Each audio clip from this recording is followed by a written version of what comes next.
रूस और यूक्रेन का युद्ध आप देखें 3 साल से ज़्यादा टाइम हो गया और ये लगातार जारी है। और रूस का कब्जा मिशन काफ़ी तेज़ी से आगे बढ़ रहा है और ओडेसा पे भी बमबारी की है, सुमी पे भी बमबारी हो रही है, डोनेस्क पर पूरा कब्जा करीब करीब करने वाले हैं। ओडेसा अगला लक्ष्य है इनका, सुमी अगला लक्ष्य है। तो अभी यूक्रेन में अभी पोलतावा पे हमला किया है इन्होंने, पूरी मिलिट्री कमांड सेंटर तबाह कर दी है रसिया ने।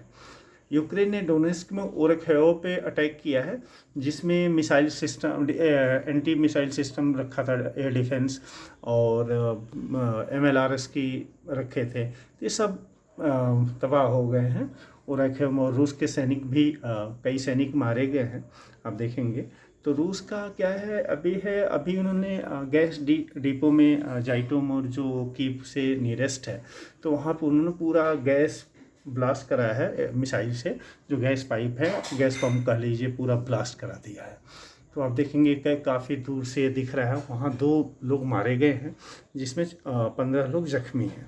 तो रसिया ने करीब करीब एकदम डिसाइड कर लिया है कि चाहे कुछ भी हो जाए, यूक्रेन का अब पूरा 100% वो लेगा, चाहे कुछ भी हो जाए वो पूरा लेगा।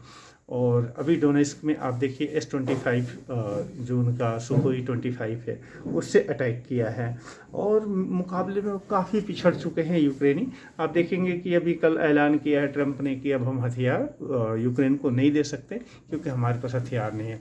कोर्नेव में ढेर हुए हैं रूसी कमांडर और करीब 10-12 उनके सैनिक मारे गए हैं। और पूर्व में डोनेस्क, पोक्रोवस्क में काफ़ी भीषण हमला हो रहा है और काफ़ी तेज़ी से आगे बढ़ रही है।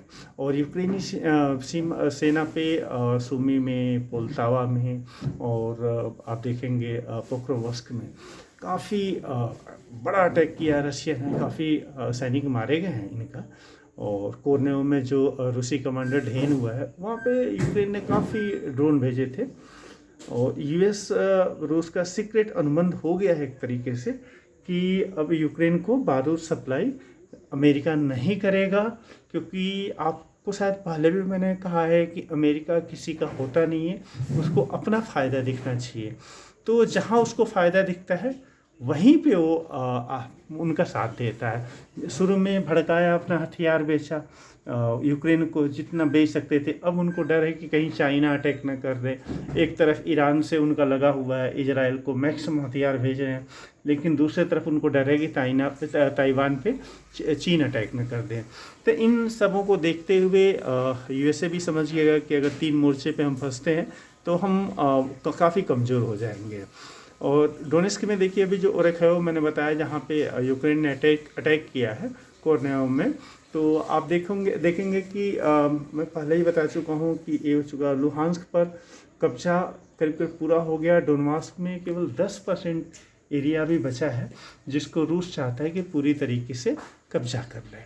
और रूस लगा भी हुआ है, करीब 50,000 एक्स्ट्रा अभी उन्होंने आर्मी भेजा है, आर्मी लड़ा के। वो अभी सुमी बॉर्डर पे हैं लोग, तो शायद वो भी लोग आके तेज़ी से अटैक करेंगे।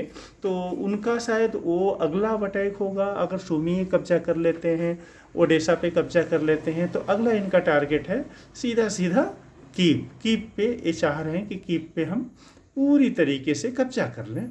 और यूक्रेन का अब इनको 100% चाहिए। अभी तक तो था कि पहले 4 स्टेट जीतेंगे, जिसमें आप देखेंगे कि लुहांस्क, डोनबास था आपका, उसके अलावा था मारियोपोल, फिर था आपका जो हम कह रहे हैं सबसे बड़ा अपना न्यूक्लियर पावर सिस्टम है जापोरिजिया, तो जापोरिजिया स्टेटो था। तो 4, लेकिन अभी क्या इस सुमी पे भी अटैक कर रहे हैं, ओडेसा पे भी अटैक कर रहे हैं। तो मुझे तो लगता है और काफ़ी जो एनालाइजर लोग हैं उनको भी लगता है कि करीब 10 से 12 स्टेट पे इनका दावा है। और रूस के कुपोल में भी हथियार फैक्ट्री पे हमला हुआ है। आप देखें यूक्रेन ने ड्रोन से हमला किया, ड्रोन बनाने वाले 4 प्लांटों पे ड्रोन से प्रहार किया है। और ये करीब 1300 मीटर स्क्वायर में बना हुआ है। तो यहाँ काफ़ी भीषण अटैक किया है यूक्रेन ने रसिया के ऊपर, देखें आप।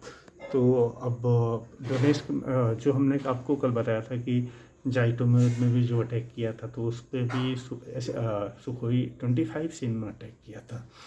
और दूसरा चीज़ है कि अब यह जो ईरान और इजराइल का वार चल रहा है उससे अब फ़ायदा उठाने के लगा हुआ है पाकिस्तान। तो देखिए पाकिस्तान को कुछ हो सकता है कि फ़ाइटर मिल जाए, तो उसमें लगा हुआ है। और डोनबास में केवल 10% हिस्सा बच गया है अब जो यूक्रेन के पास है, नहीं तो रसिया ने मैक्सिमम 90% उसका कब्जा कर लिया। लुहांस तो पूरा उन्होंने कब्जा कर लिया। और डोनेस्क में ही है जो 10% बचा है, उसको भी कोशिश बहुत तेज़ चल रही है, बहुत तेज़ी से रूसी सैनिक आगे बढ़ रहे हैं। आप देखेंगे कि जो अभी एक और न्यूज़ आ रही है जिसको मैं थोड़ा सा आपको बता दूं कि जो B-2 बॉम्बर था तो शायद अमेरिका अपने बेड़े से रिटायर्ड कर दें, क्योंकि इसको डर है कि B-2 बॉम्बर की टेक्नोलॉजी 3 देशों के पास पहुंच चुकी है।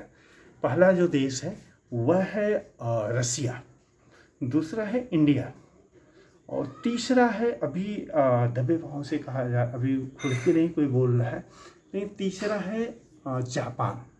इन 3 देशों के पास कहीं किसी भी तरीके से जो अभी अल जजीरा और BBC ने कहा था उसके अनुसार इन तीनों के पास कहीं ना कहीं B-2 का टेक्नोलॉजी पहुंच चुका है।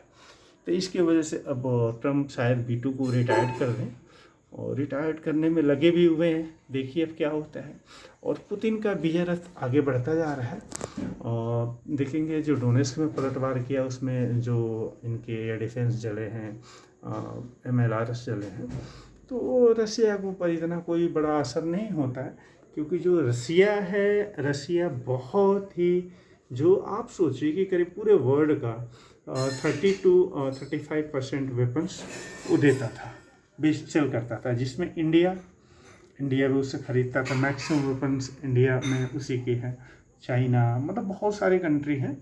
और अब स्थिति ये है कि पहले अमेरिका ने अपना मार्केट बनाना चाहा, पूरी तरीके से वो मार्केट बनाया, और अब चूँकि पीछे हट चुके हैं ट्रम्प, इस युद्ध को जारी रखना है। तो जो नाटो है, नाटो के जो बाकी कंट्री है, वो लोग कोशिश कर रहे हैं कि हम इनको हथियारों की कमी नहीं पड़ने दें। और दूसरी तरफ फ्रांस अब करीब करीब पीछे हट रहा है यूक्रेन को हथियार देने के मामले में। तो जो अमेरिका और रूस का एक तरीके से सीक्रेट ये एग्रीमेंट हुआ है कि अब यूक्रेन नहीं जाएंगे अमेरिका के हथियार, और ट्रम्प ने शायद बोल भी दी है। और पूरे यूरोप को दहन करने का परमिशन भी मिल गया है मिस्टर व्लादिमीर पुतिन को, जो वार के हीरो माने जा रहे हैं।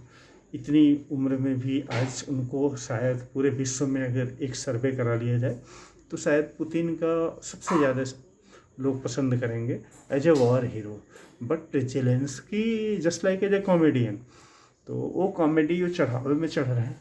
ठीक है, ट्रम्प हैं तो ट्रम्प तो बिजनेस माइंडेड